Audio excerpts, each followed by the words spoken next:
Abraão. 7 curiosidades a respeito da vida deste homem considerado o pai da fé. Bem-vindo ao canal Ronaldo Pires.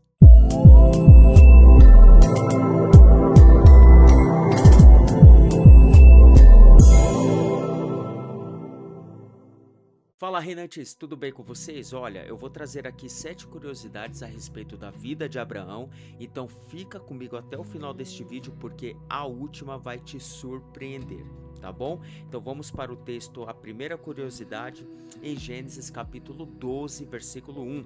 Acompanhe comigo. O Senhor disse a Abraão: sai da tua terra, da sua parentela e da casa do seu pai e vá para a terra que eu lhe mostrarei. Este texto, nós acreditamos que aqui é o primeiro chamado de Deus para Abraão, mas na realidade não. Quando você vai para o texto de Atos, capítulo 7, a partir do versículo 2, você vai ver um discurso de Estevão em sua defesa e ele traz uma passagem muito importante a respeito da vida de Abraão relacionada a esse texto. Vamos lá comigo? Atos, capítulo 7, a partir do versículo 2, tá bom? Acompanhe comigo no texto. Irmãos e pais, escutem. O Deus da glória apareceu a Abraão, nosso pai, quando este estava na Mesopotâmia, antes de morar em Harã, e lhe disse: saia da tua terra e do meio da sua parentela e vá para a terra que eu lhe mostrarei. No Gênesis capítulo 12, versículo 1, Abraão está na terra de Harã. Só que Estevão está relatando que o primeiro chamado, Abraão estava em Mesopotâmia, antes de morar em Harã. Então, este primeiro chamado aqui na Mesopotâmia, Abraão resistiu, porque ele não agiu de acordo com o chamado de Deus, mas ele foi morar em Harã.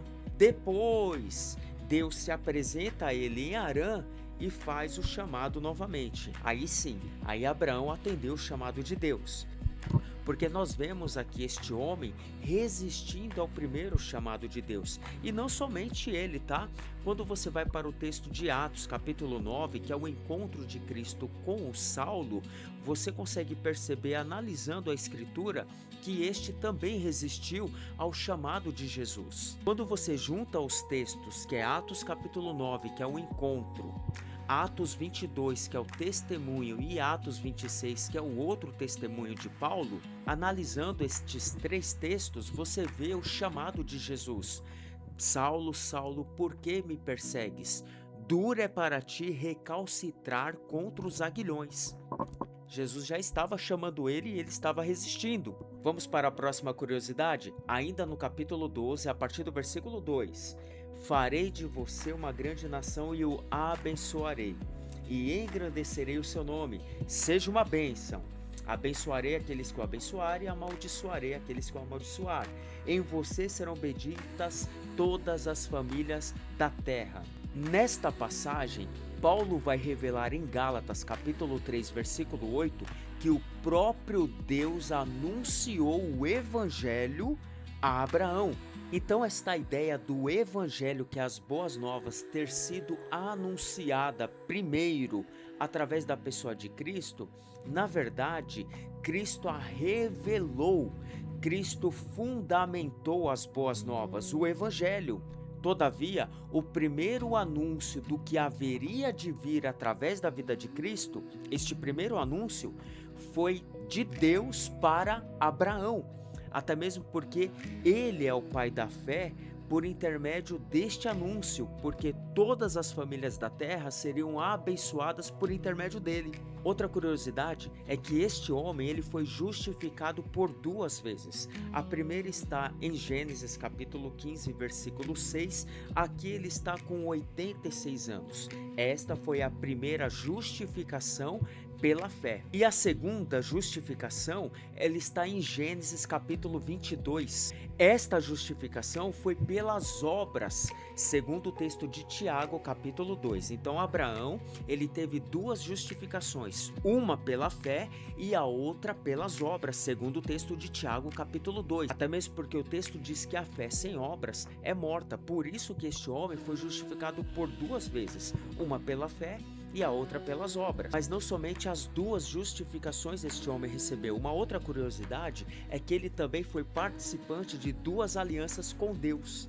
A primeira aliança, ela está ligada à sua primeira justificação em Gênesis capítulo 15, ele com 86 anos, e a segunda aliança, ele já está com 99 anos no texto de Gênesis capítulo 17.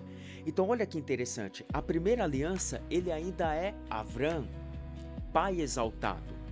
Já na segunda aliança, ele se torna Abraão, pai de multidões. E olha que coisa interessante, estas duas alianças, Paulo explica à igreja da Galácia no capítulo 4, a partir do versículo 21, ele traz uma alegoria. A primeira aliança, que está relacionado a Abrão, pai exaltado, ela é uma alegoria para uma aliança terrena na figura de Agar, que está relacionada a uma escrava, apontando para Jerusalém atual, tá?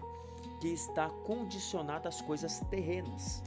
Já a segunda aliança, que é o Abraão, o pai de nações, ou seja, todas as nações seriam abençoadas por intermédio dele, está relacionada a uma aliança eterna na figura de Sara, que está relacionada a algo livre, apontando para uma Jerusalém eterna. Então a primeira aliança, ela está condicionada ao seu povo hebreu, algo passageiro, momentâneo, terreno. Já a segunda aliança está condicionada às nações, algo eterno, algo celestial, algo espiritual, algo que nunca vai ter fim. Todas as nações seriam abençoadas por intermédio de Abraão por causa desta segunda aliança, por isso ele é considerado o nosso pai da fé. E não somente isto, este homem, ele recebe alguns títulos que nos chamam muita atenção. Esta é outra curiosidade. E você que está assistindo este vídeo, já se inscreva no canal, compartilhe, dá o seu like para o YouTube entender que é relevante este vídeo e deixe seu comentário, tá bom? Nos ajude, porque nós estamos aqui com o único intuito, gerar o amor por esta palavra. Olha alguns títulos que este homem leva na Bíblia. Ele é chamado de pastor em Gênesis capítulo 17, versículo 3. Ele é chamado de pai da fé em Gálatas capítulo 3, versículo 7. Ele é chamado de profeta. Você sabia que Abraão ele foi um profeta? Gênesis capítulo 20, versículo 7. Ele é chamado de amigo de Deus. Tiago capítulo 2, versículo 23. Como também ele vivia o reino de Deus sobre esta terra. Como pode isso? Ele é chamado de príncipe em Gênesis capítulo 23, versículo 6. Como também ele é chamado de pai da bênção em Gênesis capítulo 12, versículo 3 e capítulo 24, versículo 1. E não podemos nos esquecer que este homem ele exerceu o ofício sacerdotal. Poucas pessoas sabem disso. Lembra lá de Gênesis capítulo 18 que ele intercede por 6 vezes em prol de Sodoma e o seu povo? E não podemos nos esquecer que ele também entregou o dízimo ao sacerdote Melquisedeque, está lá em Gênesis capítulo 14. E algo muito interessante também na vida deste homem está em Gênesis 22, que é uma curiosidade em relação à entrega do seu filho Isaac para Deus. Muitas pessoas entendem que Isaac ele foi oferecido a Deus como sacrifício, mas na realidade não. Olha o texto. Versículo 2, Deus continuou, pegue o seu filho, seu único filho Isaque, a quem você ama, e vá à terra de Moriá, ali você oferece em holocausto, sobre um dos montes que eu lhe mostrar. Agora preste muita atenção aqui e anote se você puder. Sacrifício no hebraico é korban, holocausto é olam, e a palavra aqui não é korban, a palavra aqui é olam. Então Deus, ele pede literalmente Isaac como holocausto. Mas Ronaldo, qual que é a diferença? Sacrifício, ele é partes do animal fora do arraial.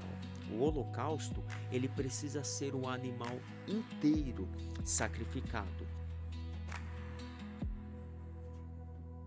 Por isso que ele pede Isaac como holocausto, ele quer o menino por completo, 100% de entrega a Deus. Aqui vai algo muito interessante. Jesus Cristo, ele foi holocausto, ele foi sacrifício e ele foi oferta de manjares. Isso está relacionado aos 3 primeiros capítulos de Levítico, que está relacionado aos 3 capítulos de redenção. Uma redenção, para ela ser completa, ela precisa ter holocausto, sacrifício e oferta de manjares. Jesus se entregou por completo na cruz, ele foi holocausto. Jesus, ele também foi sacrifício, porque ele entregou a sua vida fora dos muros de Jerusalém. Por isso que o sacrifício deveria ser fora do arraial. E ele também foi oferta de manjares, porque ele entregou o seu corpo e o sangue. E o que é oferta de manjares? É a oblação, que é a parte sólida, e a libação, que é a parte líquida. Por isso que na ceia do Senhor ele utiliza o pão como símbolo, sendo o seu corpo, que é a oblação, e o suco da vide como símbolo do seu sangue, que é a libação, oferta de manjares. E este ato aqui, ele está relacionado à sua segunda justificação. Lembra do que nós falamos das 2 justificações? Uma foi pela fé e a outra pela obra. Que obra? A segunda justificação foi realizada por causa desta obra, da entrega do seu filho como holocausto. Mas a justificação aqui não fica somente pela obra, segundo o texto de Tiago capítulo 2, porque lembra que a obra ela deve ser ligada à fé, porque a fé sem obras é morta. A Bíblia vai dizer que pela fé Abraão acreditava que o menino podia ressuscitar. Então agora você consegue perceber que a fé e as obras elas precisam andar juntas? Abraão teve fé para que o menino ressuscitasse, como também foi justificado pela obra da entrega do menino. E agora esta curiosidade vai te surpreender. Vai lá comigo no texto de Hebreus capítulo 11, versículo 10. Tá preparado? Porque Abraão aguardava a cidade que tem fundamentos, da qual Deus é o arquiteto e construtor. Para com isso, irmão. Para com isso. Abraão, por mais que ele recebesse a promessa da terra prometida, ele nunca esteve condicionado ou limitado a ela. Abraão estava em busca de algo celestial, de uma cidade a qual Deus é o fundador e arquiteto e construtor. E que cidade é essa que ele estava procurando?